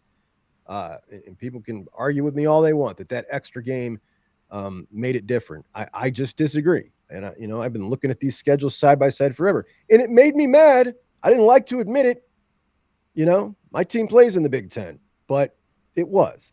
But now matter of fact, I just did an episode, Sam, where I went over 5 schedules head to head, Big Ten versus an SEC schedule. So I took like the 5th ranked Big Ten versus the 5th ranked SEC schedule, and just kind of went through how many games could you lose, how many games against top level teams, mid level teams, and I did it with the Vegas odds versus how they're rated. And I just picked, okay, if I'm trying to play the easier schedule, which one's the easier schedule? And I was kind of 50-50. I was back and forth. So right now, that means previously I thought the SEC's average 8-game schedule was generally tougher than the average 9-game Big Ten schedule. Today, I feel like it's even. Tomorrow, it will not be. The Big Tens will be more difficult. And we're continuing to see the teams elevate in the Big Ten. So for him to sit there and make that argument now, it's like that's not really going to fly. I don't care what metrics you use. We know that what's baked into those metrics are the recruiting rankings, and we are seeing Big Ten teams continue to elevate. Several teams are getting better at recruiting in the Big Ten, and we know that they're doing much better in the portal as well. The thing about the portal is you can just spot fill so many areas that you need help, and you can even, let's say this year's Ohio State recruiting class. It doesn't even need to be a great class. They just need to be great in a couple of different areas, and they're doing it. But the portal has made things so much different in the fact that you can just, all right, we got 2 bad areas. We can just go make those 2 bad areas acceptable. And now a team that only could win 4 or 5 games can win 7 or 8. It's just an interesting level of constructing a team that it just makes it easy if you got money, man. And there's a lot of teams in the Big Ten that got money. Oh, yeah. So since we've talked about like a lot of these individual teams for so long, and I know we've been live for or not live, but we're talking back and forth for like an hour 25. It's been a blast. Do you want to move over Ohio State and Penn State and just go into FPI and CFP? Because I know you really want to get to the CFP, and this FPI stuff's like pretty trash, I would say. Yeah, let's get to the FPI thing. Okay, yeah, I'll invite you back on, or I'll come on your show and we'll talk about Penn State then, because I have some hot takes about how good I think Penn State is that I want to develop a little bit more before making them public. I think if that team plays, it probably won't happen, but I think if they play all their cards right with the coordinators and with Aller being viewed by some as a round 1, day 1 QB, I think if they play all their cards right, that could be the greatest team since 2021 Georgia, who I don't think is respected enough because of the Alabama blowout. I think they could be that good. Not saying will, but it's something I want to look into more and develop a bit more before I explain why. Okay, so FPI. Do you think that opinion of mine's insane, by the way? Basically saying if Penn State plays its cards right, 23 Michigan and 24 OSU might not even be the best Big Ten teams of the 21st century. I don't think you're crazy. I find similar to my Indiana kind of feeling like it's almost like I have a hard time envisioning a Penn State team being that good. Uh, but they they they do have it all lined up. And that's why I got them number one as well. But being that kind of caliber, um, man, I'd be surprised. But credit to you for putting yourself all the way out there on that. I just think that Knowles Codal, like, I'm a Michigan fan here. I don't think that Moore or Minter level up to Kotelnicki Knowles. Like, I don't. And then Knowles was on Ohio State's 24 staff, so like push. And I think that while Kelly plus Day is probably better than Kotelnicki, I think like individually at the time at like present day Chip Kelly versus present day Kotelnicki, with what Kotelnicki did at Kansas, I can't ignore that. Like Kotelnicki turned Kansas into an offensive renaissance, and then Knowles made an Oklahoma State defense that was top 5 in efficiency in 2021 with no 4-star, no 5-star talent. Rebuilt Ohio State's defense, and then Penn State's defense is just walk in, take over the talent. I mean, you have it. It's not perfect, but it's the best situation he's ever been in. And then Franklin, I get that Franklin is incompetent in big games, and I hate it when people say that, oh well, he's actually not he's not overrated. It's like, no, when you lose 95% of your top 10, top 5 games, there's something wrong with your approach there. But when you're that experienced, and if you're that talented, especially if your coordinators and position coaches do developing, how much is he going to have to do? Like, if Aller does live up to that round 1 hype, the O-line gets even better. The defense is better at fundamental soundness, which I don't think they were good at last year. Their linebackers couldn't tackle. I think Allen was a bit overhyped. How much will he have to do? I mean, maybe in the Ohio State game, because it's on the road and against a familiar opponent that's in your head, maybe. But I don't know. I think that they will handily beat Oregon. It is pretty uncanny with Franklin how this guy literally wins every game that they're favored in and loses every game that they're not.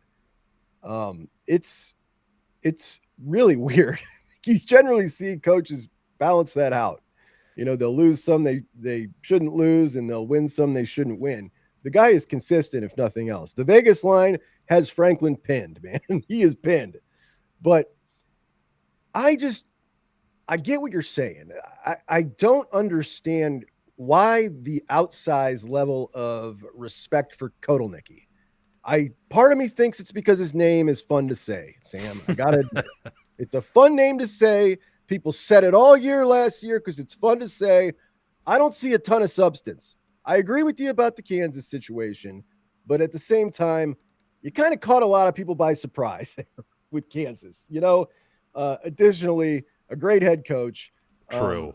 I don't know that if he's not getting somewhat overrated in this whole discussion, because what we saw last year out of Penn State felt like it was me and you having fun with an offense, doing the best we could with the tools we had. I don't know. Yeah, no, that's fair. I mean, in his defense, they went from, I think, 23rd in offensive efficiency to 5th. Like, their success rate drastically improved. But then in the big games, they looked only, I would say, marginally better. Like, not enough to say, wow, yeah, like, this guy's a miracle worker. Yeah, I mean, let's use this to dive into FPI. Like, Penn State's 5th.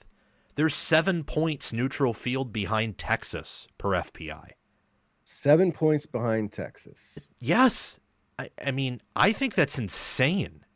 It is personally. Insane. Now, when we talk about the FPI, Sam, do we know what goes into like everything that they put into this thing? No. Because there's a lot of people who are fans of Big Ten teams who are screaming that this is rigged with SEC bias.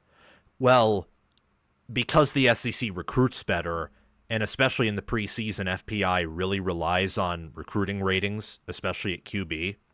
Like, they love 5-star QBs. Then there's a recruiting bias, which could translate to SEC bias because they recruit better. Well, when we look at the top, the quarterbacks at the top, so Texas, Georgia, Alabama, Ohio State, Penn State, Oregon, all are going to actually start a matter of fact, they're all starting a 5-star quarterback, every single one of them. Yup. Crazy. It's absolutely crazy. I mean, I'm almost shocked Georgia's that high. Like, Georgia is almost almost 3 points better than Ohio State neutral field. And like, Sayin was ranked better significantly than Stockton out of high school.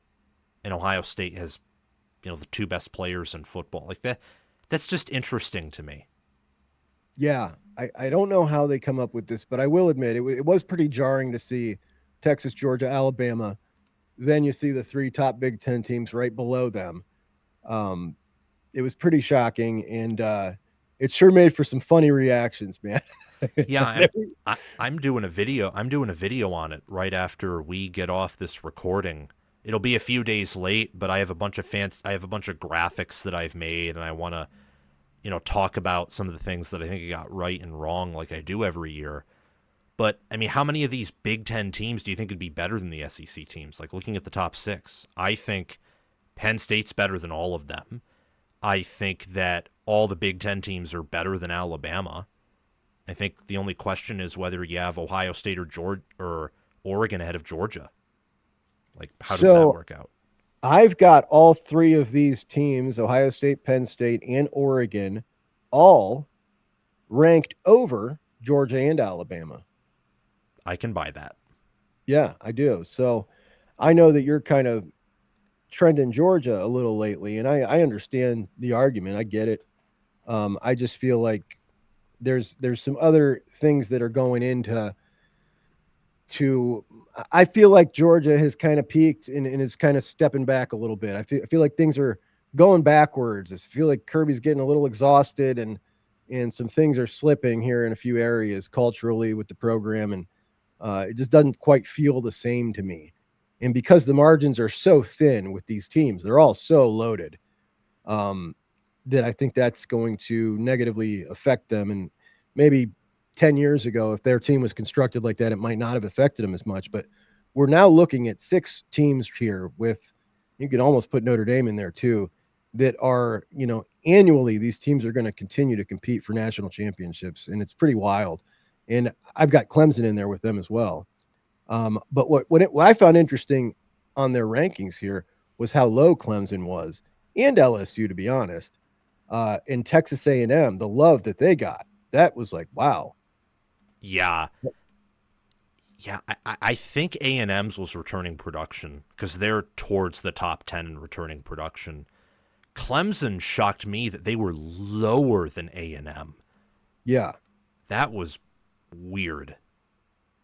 That makes very little sense to me at all. Yeah, that makes very little sense. I don't know if you know this or not, but I'm someone who's like completely selling LSU. Like, I don't like it. So I was actually happy to see them outside the top 10 in FPI. That's an area where I'm going against chalk. Is LSU.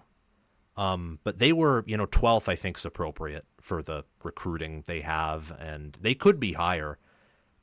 I know for sure FPI thinks Clemson LSU is going to be a very competitive game with how little they're separated by, literally tenths of points. Right.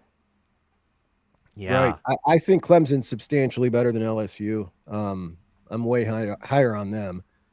As far as I think I maybe had LSU as the maybe like ninth power rated team in the country.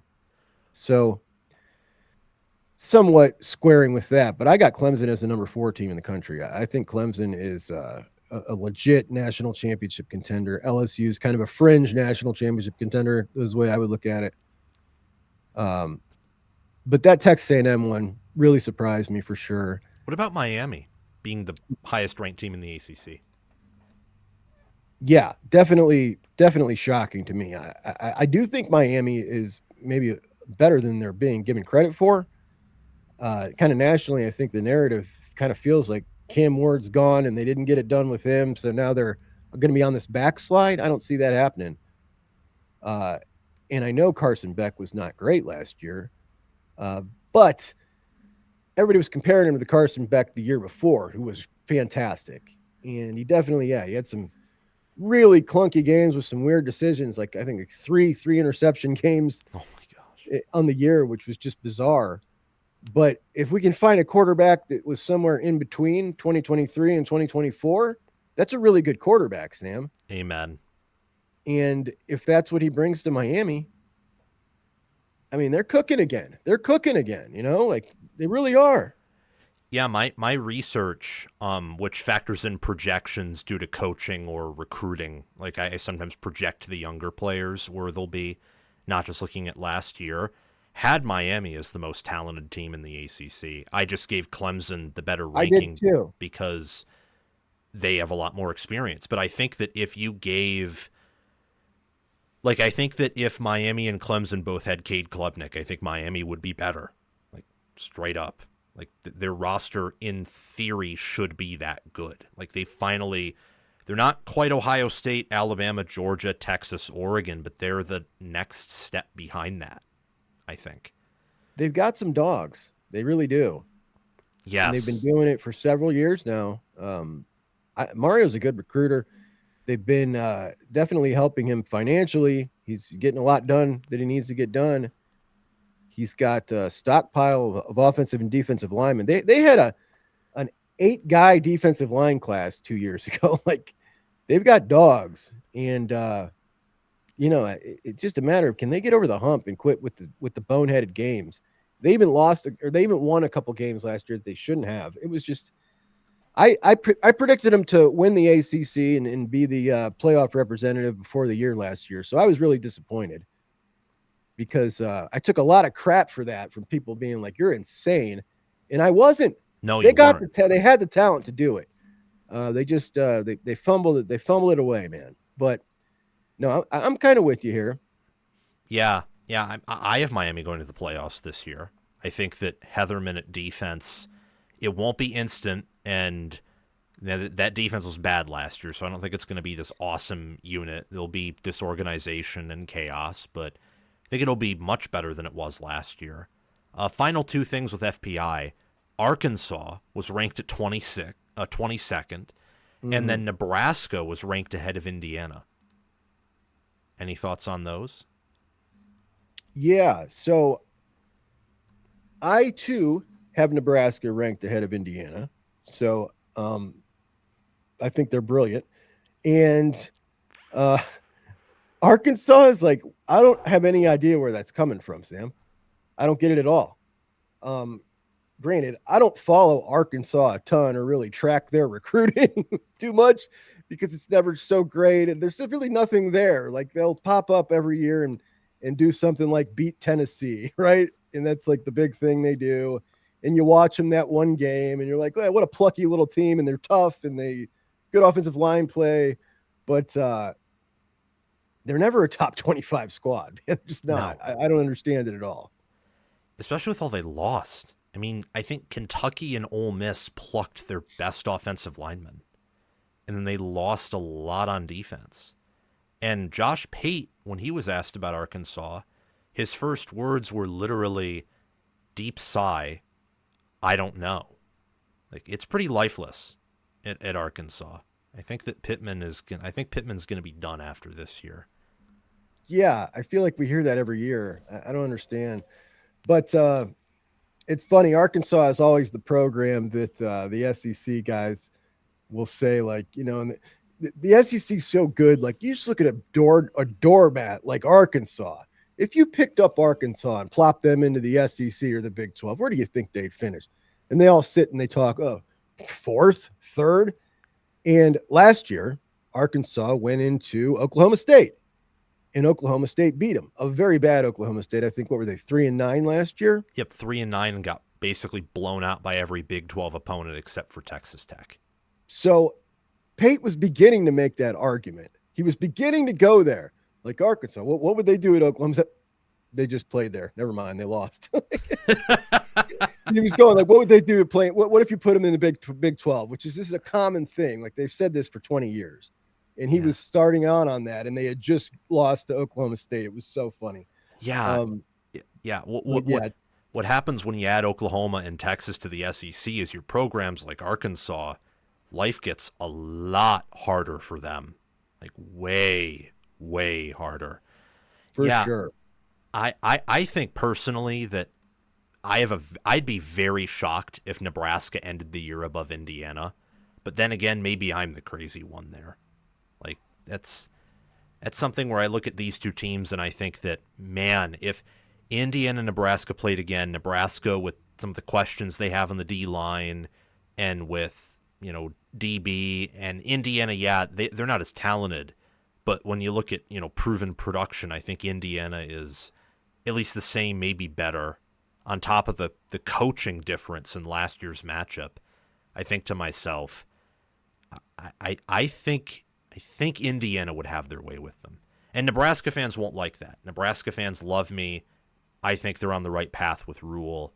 I just kind of think in terms of being a true contender, they're still a year away.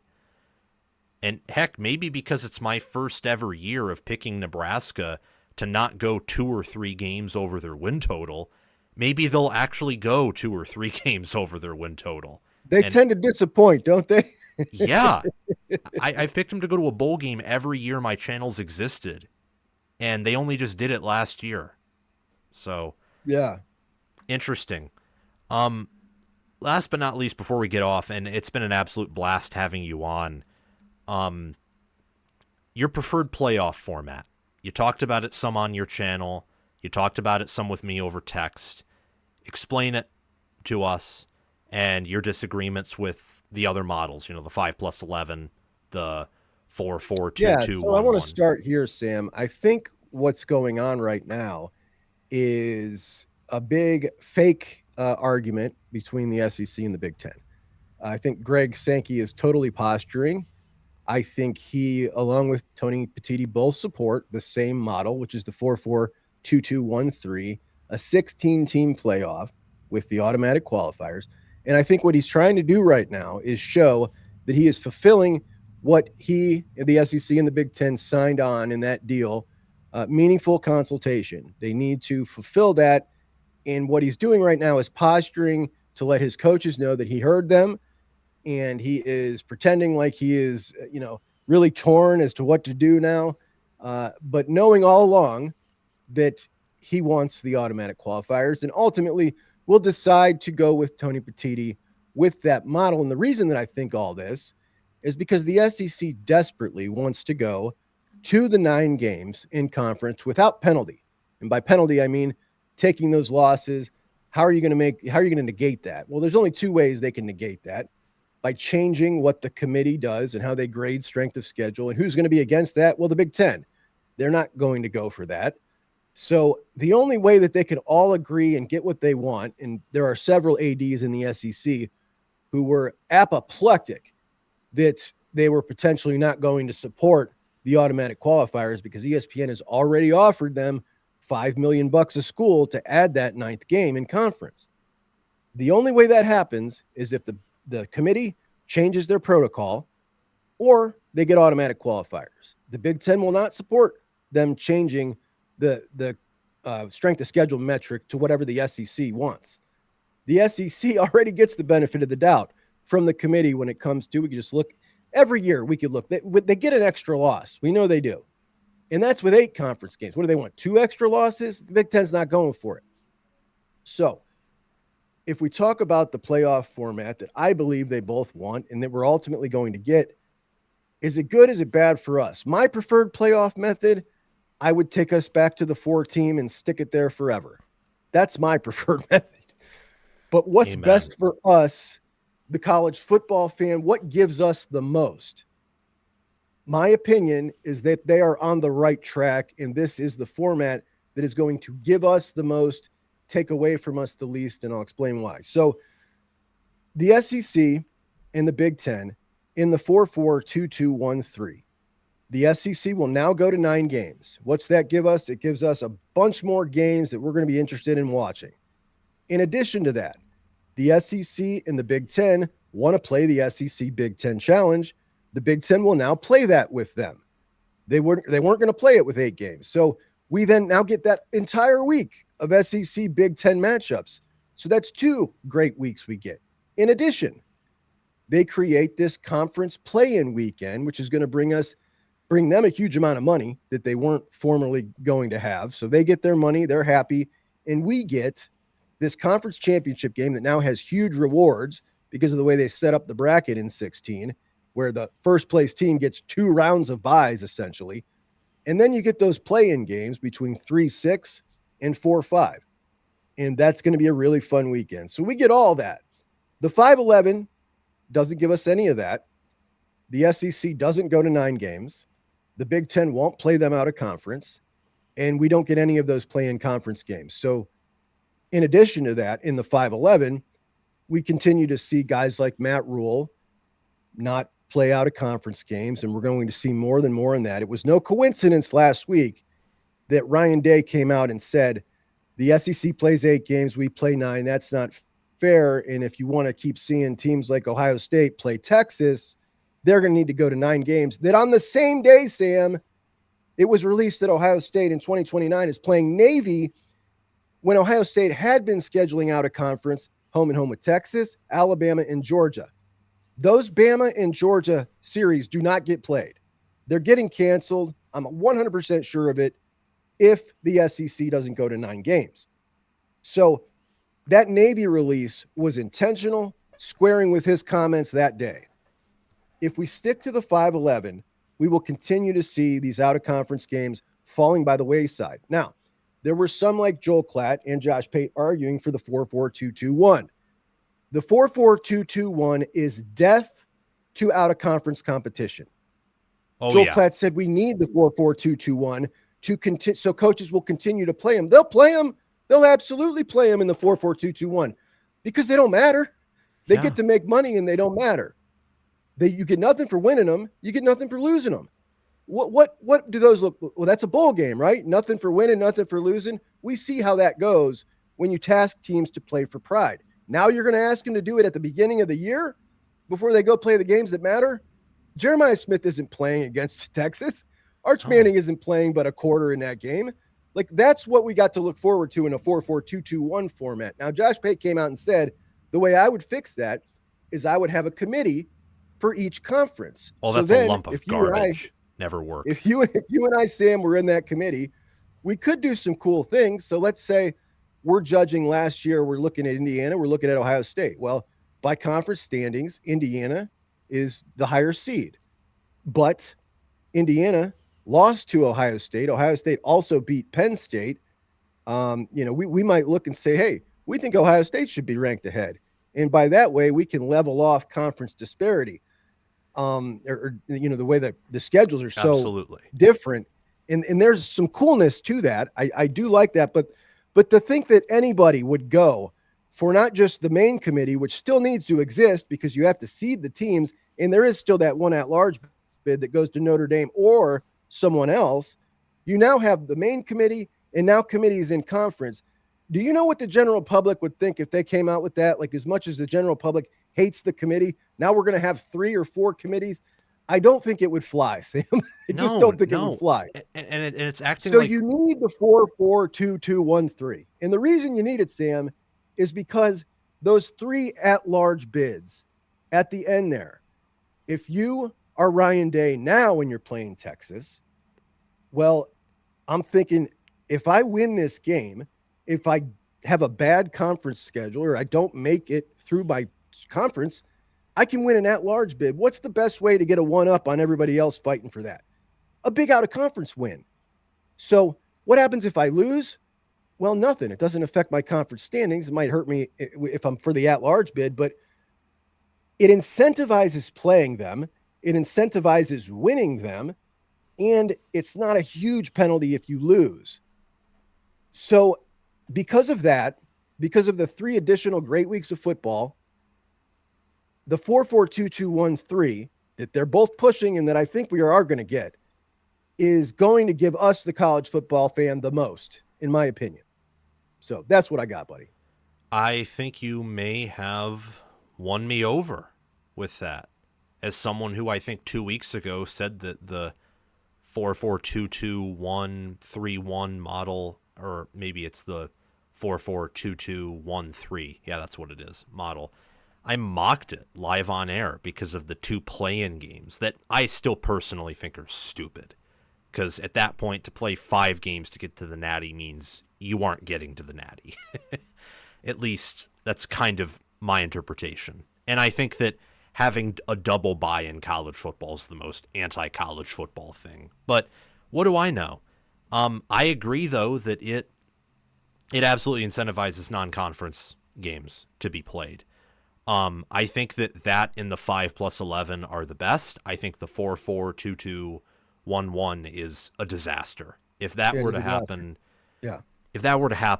I can tell you I would predict that my passion for the sport would substantially decrease, because I agree. I think it'd be the ultimate NFLification. Couldn't speak English there for a minute, of the sport. Like Texas, Ohio State, as you said, it would be, oh my gosh, it would be the Lincoln Keenholz, Mylan Graham versus Arch Manning and Colton Vasek show. Or not Arch Manning, but whoever the backup is. I don't even know who their backup is. You're 100% correct. It'd be boring. It would be awful to watch. Who would watch that? I wouldn't. You're 100% correct. Now, the 4-4-2-2-1, I think there are some people who are caught up because they don't like the thought of the automatic qualifier. They feel like it's anti-competition. We're playing a 16-team playoff. Keep that in mind. So 4 teams to the Big Ten and the SEC is going to happen in the 5-11 or the 4. Like, it doesn't matter. Half the SEC and the Big Ten are making it into that field, right? Like, in a field of 16 teams, the average is 5.3 Big Ten teams would have made it in the last 10 years, and 5.0 SEC teams. So giving them those 4 automatic qualifiers it means nothing to me. If it was 5, I would understand where people were coming from, and I could probably get behind it. Like, yeah, that does feel very unsportsmanlike to do that. But the only thing that's happening right now is the gap between the Big Ten and the SEC, and the rest of them is getting bigger. So we're going to see that number increase. Guaranteeing the Big 12 2 and guaranteeing the ACC 2 is a good thing for those conferences. I would take that deal if I was them. I absolutely would take that deal 100% as well.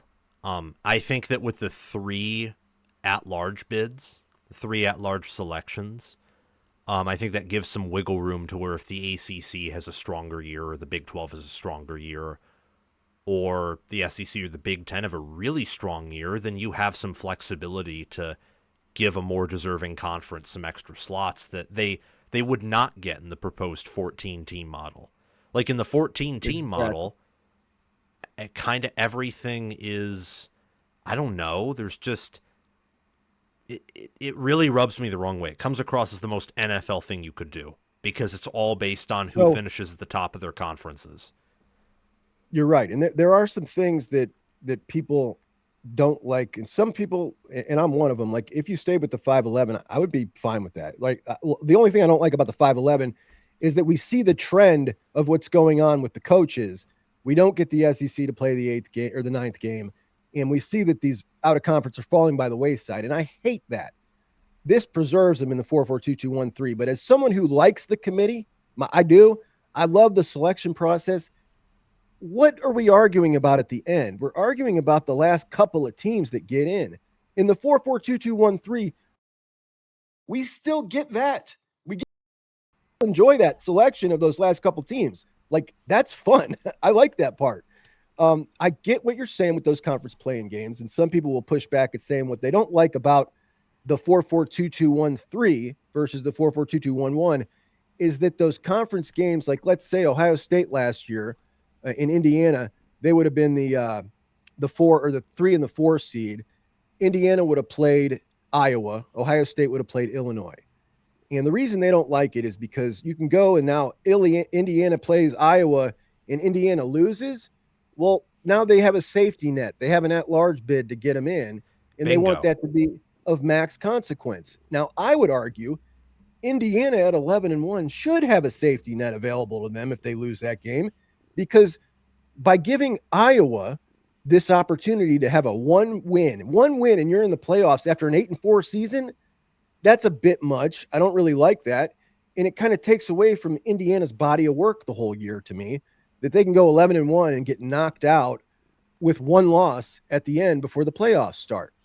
So I feel like that playing game, if I'm with you, I could do without those, but if they're going to do them, we know they are, because what they get to do is create inventory where none existed, and it's high value inventory. Those are big consequence games. So it's going to happen. I'm just trying to make the best out of it in my head. Yeah. I think it can all be pretty fun. Not to interject, I meant the play-in games for like the first 4 of the proposed 16-team model. I'm sorry. Right, I got you. Yeah, no, it's my bad. I'm totally in favor of 3 seed playing 6 seed and 4 versus 5. I actually really love that idea. I'm talking about like 13 versus 16, 14 versus 15. I think is asinine. Yeah, they definitely. I mean, it's such a greedy move. We just want to make this one extra week and hang on to it one more week, It's just straight greed. It should be a 16-team normal bracket like we'd always see. But again, and that's the reason I know I believe 100% in my heart that Sankey is just posturing, because that 16-team bracket, like, there's so much more money to be made in the 4-4-2-2-1-3 that I just cannot believe he would turn it down. And I think ultimately that's what we're going to get. Yeah. Wouldn't be shocked if that were the case. I'm certainly rooting for that over the 14-team playoff with absolutely no at-large selections. Whether it's any 16-team model, I would favor over that one. Well, it's been about 2 hours. I could talk more football all day long, but you and I have other things to get to. I appreciated having you on here, Juck. Everyone will get him back on here soon. Anything else you want to say before we close out today's show? That's it, Sam. Always enjoyed talking football with you. Can't believe it was 2 hours. Appreciate you so much. I do love your show. I don't think I miss an episode. So appreciate you shouting me out the other day, buddy. That was really cool. Yeah, of course. Absolutely. You're one of my go-to shows to watch, and I don't have time to watch a lot of shows. I don't. So thank you very much for coming on. We'll have to get you back on here before the end of the month or sometime in July. Everyone, again, you can find him at Juck on Bucks on YouTube, Juck on Twitter. Any other social media app you use for people to find you on? No, Sam, I can't stand them. I barely know how to use them, so I just stick to one, Twitter. All right, sweet. Yeah, that's where you can find him. Make sure to like, subscribe, comment your thoughts down below. And if any of you, just as final note for those of you watching all the way through, I'll put this in a YouTube post. If any of you can help me with OBS or sound engineering or all that stuff, just comment down below and I'll send you my email. Thank you very much, and I'll see you guys very soon. Peace.